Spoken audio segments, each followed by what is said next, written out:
계속 고백합시다. 신앙적 안일함과 불신앙을 타파하라.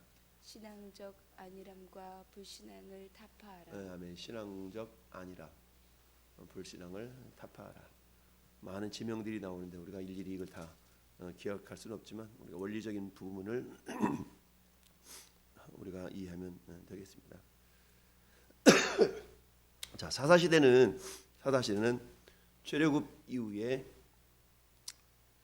모세를 통해 광야 40년을 거치고 이제 여호수아를 통해서 16년의 정복 전쟁이 끝나는 그때부터 결국은 지도자가 없던 시대, 그때 왕이 없으므로 자기들이 소견에 오른 대로 행하였다라. 약 350여 년의 세월을 보통 사사시대라고 했죠. 사사시대는 이스라엘 역사상 어쩌면 굉장히 암울한 그런 역사죠. 하나님께서 허락하신 그 가나안 땅의 모든 족속들을 다 물리치고 쫓아내고 정복했어야 됐는데 그렇지 아니함으로 결국 300여 년 동안 굉장한 어떤 어려움을 겪게 되죠. 뿐만 아니라 그때 물리쳐 내지 못했던 그 가나안 원주민들이 결국은 사울 왕 때, 다윗 왕 때 결국 계속적으로 해서 이스라엘의 옆구리에 가시가 되었다라는 것을 우리가 역사를 통해서 알 수가 있는데요. 그래서 누가 먼저 올라갈까요? 라고 하나님께 여쭙자 하나님이 유다 지파가 먼저 올라가라 그랬죠. 근데 유다 지파 내에 머물고 있었던 시몬 지파, 그래서 유다 지파와 시몬 지파가 함께 올라가서 결국 승리를 하게 되는데요. 자, 유다 지파와 시몬 지파가 승리를 하지만 나머지 지파들은 결국 다 쫓아내지 못했다. 21절도 베냐민 자손은 예루살렘에 거주하는 여부스 족속을 쫓아내지 못하였으므로 여부스 족속이 베냐민 자손과 함께 오늘까지 예루살렘에 거주하니라 라고 했죠. 하나님 분명히 내가 너희와 함께하고 있기 때문에 나를 믿고 뭐하라? 싸워 물리쳐라. 근데 하나님을 신뢰할 때는 승리하지만 하나님을 신뢰하지 못할 때는 또한 여전히 이겨내지 못하는 이런 부분이 있는 걸 봅니다. 어떨 때요? 환경이 더 커 보일 때, 하나님보다 환경이 더 커 보일 때는 결국 이기지 못한다라고 그랬어요. 오늘 본문도 역시 마찬가지죠. 오늘 본문도 요셉 가문도 베델을 치러 올라가니 여호와께서 그와 함께 하시니라. 요셉 가문도 승리한 것 같지만 우리가 뒤에서 또 요셉 가문 그러면 누구를 가리키는 거예요? 요셉의 자손인 므낫세와 에브라임 지파를 말하죠. 요셉 가문도 순종할 때는 승리하지만 그러나 환경 상황을 바라보면서 그야말로 신앙적인 나태함과 불신앙이 그들 속에 있을 때는 결국 그들도 이겨내지 못하는 것을 봅니다. 그래서 22절부터 26절까지는 요셉 가문이 베델을 치러 올라가서 승리하는 그런 내용들을 쭉 말씀해 주고 있는데요. 자, 이것은 우리 흡사 여리고성을 점령할 때에 기생 라합을 구출했던 내용과 유사한 부분이 있죠. 그래서 베델을 치러 올라갈 때에 어떤 사람이 나오는데 보고 이르되 이 성읍의 입구를 우리에게 보이라. 그리하면 우리가 네게 선대하리라. 그랬더니 그 사람이 성의 입구를 가르쳐 주니까 그들이 칼날로 그 성읍을 쳤으되 오직 그 사람과 그의 가족들을 놓아 보냈다. 이건 기생 라합과 그의 가문을 구원해 준 것과 흡사 유사한 내용이 있죠. 이처럼 하나님 편에 서는 사람들을 하나님께서는 결코 외면하지 아니하시는 것을 봅니다. 자, 그러면서 이제 27절부터 36절까지는 6지파에 대한 이야기가 나오죠. 므낫세, 에브라임, 스불론, 아셀, 납달리, 단. 이 5지파에 대한 이야기가 나오는데 공통점은 뭐예요? 이들도 한결같이 정복하지 못하고 다 쫓아내지 못하고 그들을 용납한 것을 말하게 기록하고 있는데요. 먼저 므낫세 지파를 보면 쭉 이야기를 하면서 하반절에 쫓아내지 못함에, 그렇죠? 쫓아내지 못함에 가나안 족속이 뭐하고 결심하고 그 땅에 거주하였더라. 결심했다는 얘기죠. 여러분, 이 원주민들의 입장에서 본다 그러면 어때요? 고향 땅을 떠나는 거잖아요. 원주민들의 입장에서 본다 그러면 유대인들이 이스라엘 백성들이 이방인인 거예요. 그들 입장에서 본다 그러면 그렇잖아요. 이방인들이 들어와서 자기들을 쫓아내고 몰아내려고 그러니 세상 말로 말하면 이 가나안 원주민들은 어떻게 싸워요? 싸울 때 죽자 사자 싸우는 거죠. 죽자 사자. 그야말로 죽기를 각오하고 싸우죠. 그와 반면에 이스라엘 백성은 어때요? 여전히 하나님 허락하신 땅이니까 우리도 죽기를 각오하고 싸워야 되는데 그렇지 않았다는 얘기죠. 죽기를 각오하고 싸우지 않았어요. 그러니 죽기를 각오하고 싸우는 사람과 그렇지 않는 사람과의 승패는 훤히 보이죠.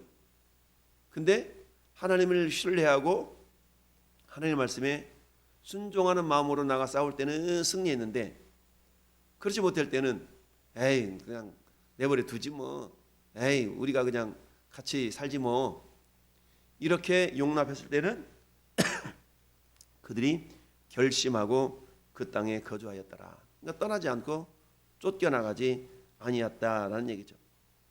결국 27절 28절을 보면 우리 말씀의 제목처럼 신앙적 안일함. 야 저놈들 우리가 나중에 부려먹으면 되겠다. 부려먹으면 되겠다. 그러니까 28절에 뭐라고 그랬어요? 이스라엘이 강성한 후에야 가나안 족속에게 노역을 시켰고 다 쫓아내지 아니하였더라.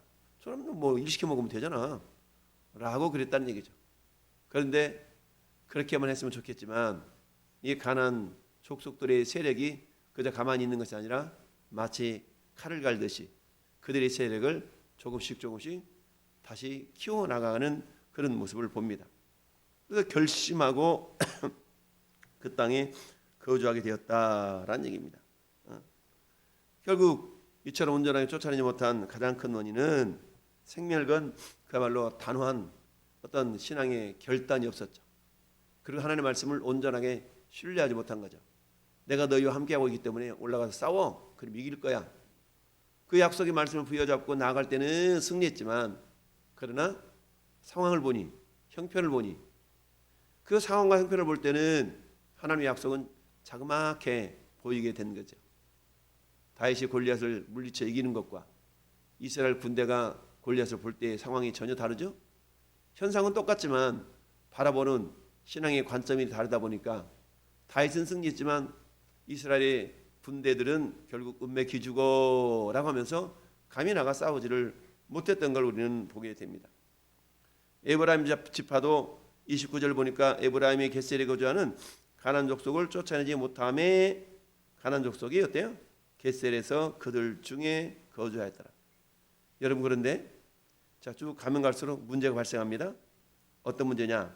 자, 스불론은 기드론 주민과 나홀 주민을 쫓아내지 못하였으므로 가나안 족속이 그들 중에 거주했다라 그랬죠? 므낫세, 에브라임, 스불론 지파에서 가나안 땅에 있는 그 원주민들이 그들 가운데 거했다라고 표현하고 있는데 여러분 아셀과 납달리를 볼까요? 31절 보면 아셀이 악고 주민과 시돈 주민과 할랍과 악십과 헬바와 아빅과 르업 주민을 쫓아내지 못했어요. 그랬을 때 어떤 현상이 나타나냐? 31절 같이 읽어봐요. 아셀 족속이 그 땅의 주민 가나안 족속 가운데 거주했으니 이는 그들을 쫓아내지 못하였음이더라. 자, 어떤 차이가 있나요?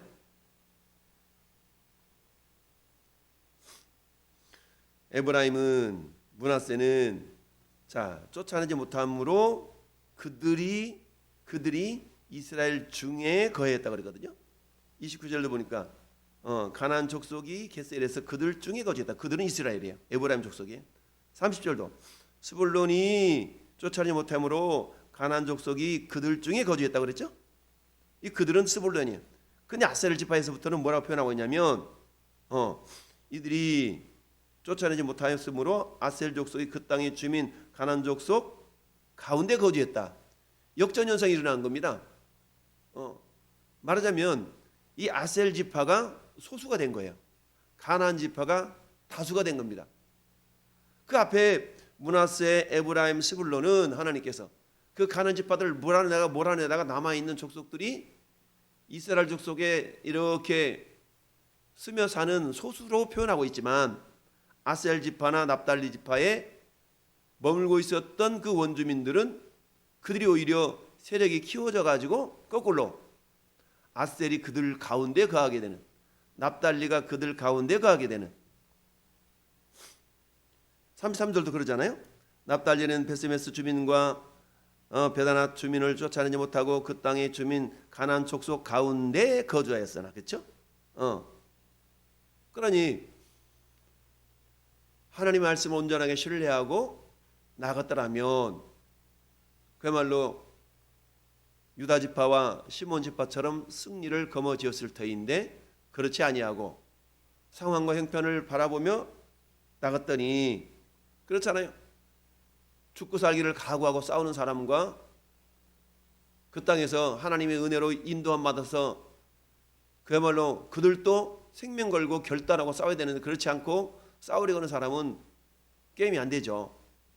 그러니까 그때 작정하고 결심하고 이런 단어가 27절에도 있지만 35절에도 있어요. 단지파에도 마찬가지. 아모리 족속이 단자손을 산지로 몰아넣고 누가 우세한 거예요 지금? 아모리 족속이 우세해요? 단자손이 우세해요? 아모리 족속이 우세하죠. 오히려 쫓겨서 어떻게 해요? 산지로 몰아넣고 골짜기에 내려오기를 용납하지 않아요. 여기서 골짜기라는 것은요 평지를 말해요. 지대가 낮아서 농사짓기 좋은 땅이거든요. 결국 이 단지파는 어떻게 해요? 쫓겨나가지고 결국 저 북쪽으로 나중에 올라가게 되죠.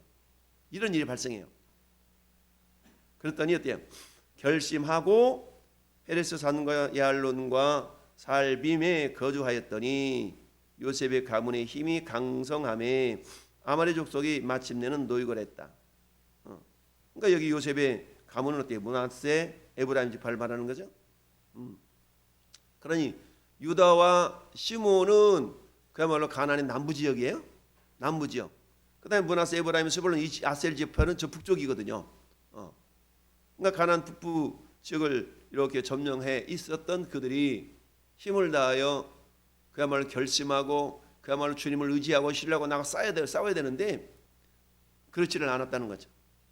어제도 말씀드렸던 것처럼 이스라엘 백성들이 애굽에서 이렇게 나오던 시기는 그 시대적인 문명의 시대가 뭐라고 그랬어요? 청동기 시대라고 그랬잖아요. 그러니까 청동기 시대에서 철기 시대로 넘어가는 그런 시대적으로 말하면 그런 시대였어요. 그러다 보니까 가뜩이나 이스라엘 백성들은 애굽에서 430년 동안 종살이 할 때 그들이 무술을 길렀겠어요? 무기를 제대로 갖췄겠어요? 근데 이미 가나안 땅에는 철기 문명으로 골짜기에 있는 사람들은 철병거가 있었다라고 우리 어제 묵상해 봤죠? 그러니 그들이 이겨낼 수가 없었던 거죠. 그러면서 결국은 어때요? 하나하나 적당히 타협하는 신앙을 갖다 보니까 어때요?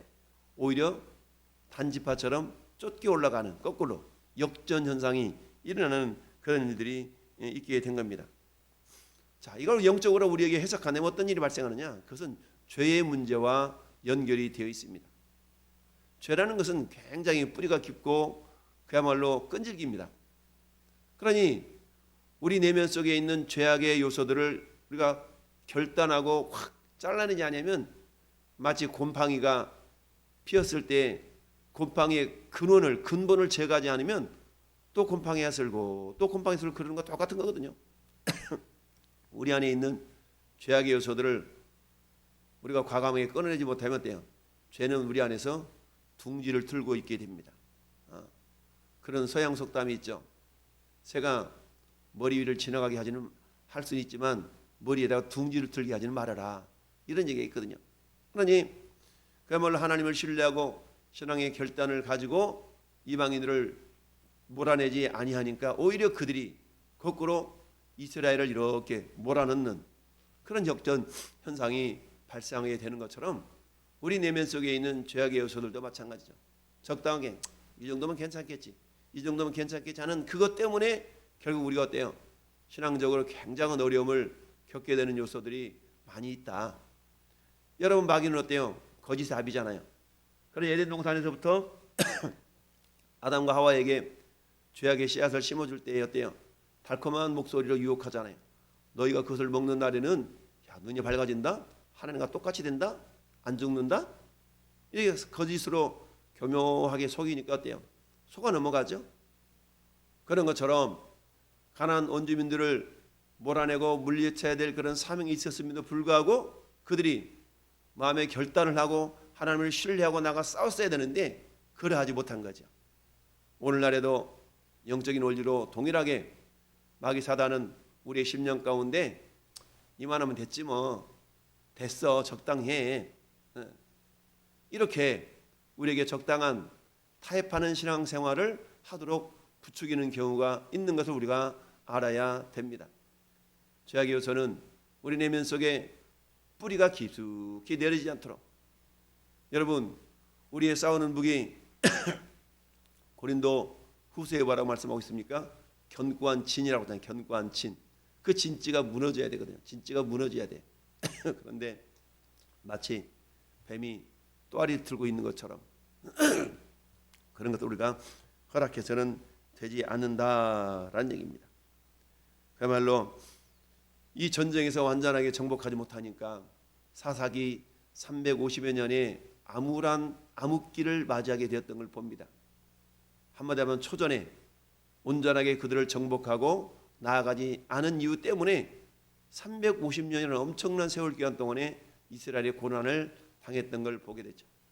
우리가 사회생활 할 때도 그렇잖아요. 나는 예수 믿는 사람, 나는 술을 안 마시는 사람, 나는 담배 안 피우는 사람으로 그들에게 각인이 되어지면 처음에는 놀림도 받기도 하고 막 그러겠지만 앞으로는 어때요? 쭉 저 사람은 그런 사람이니까 라고 인정을 받을 수밖에 없다는 얘기죠. 어제 우리 상균이가 그런 얘기를 해요. 연말에 친구들과 송년 모임을 했는데 우리 상균이 이제 술 담배 안 하고 그러니까 이렇게 놀다가 뭔 이렇게 벌칙이 있으면 술을 한 잔씩 더 마시는 그런 벌칙이 있었는가 봐요. 근데 상균이한테는 너는 보쌈 한 잔 더 먹어. 보쌈 한 잔 더 먹어.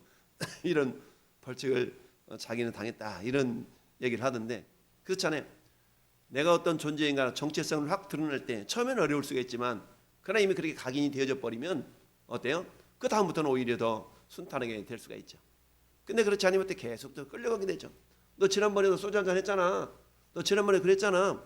라고 한 번이 두 번 되고 두 번이 세 번 되고 나중에는 어떻게 돼요? 포기하게 되죠. 그래서 어때요?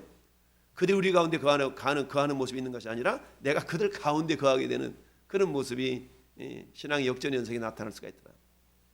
우리 연초 2023년 연초에 여러분 우리가 믿음의 결단, 마음의 각오를 가지고 그래 내가 이렇게 하리라. 그럴 때 하나님이 우리에게 더 힘주시고 능력 주시고 도와주시는 것이 나는 가만히 있는데 하나님이 강권적으로 하나님이 역사하지는 않죠. 우리가 믿음의 반응으로 하나님은 아무리 역사하시려고 해도 내가 믿음으로 반응을 보이지 아니하면 놀라운 역사가 나타나지 않습니다.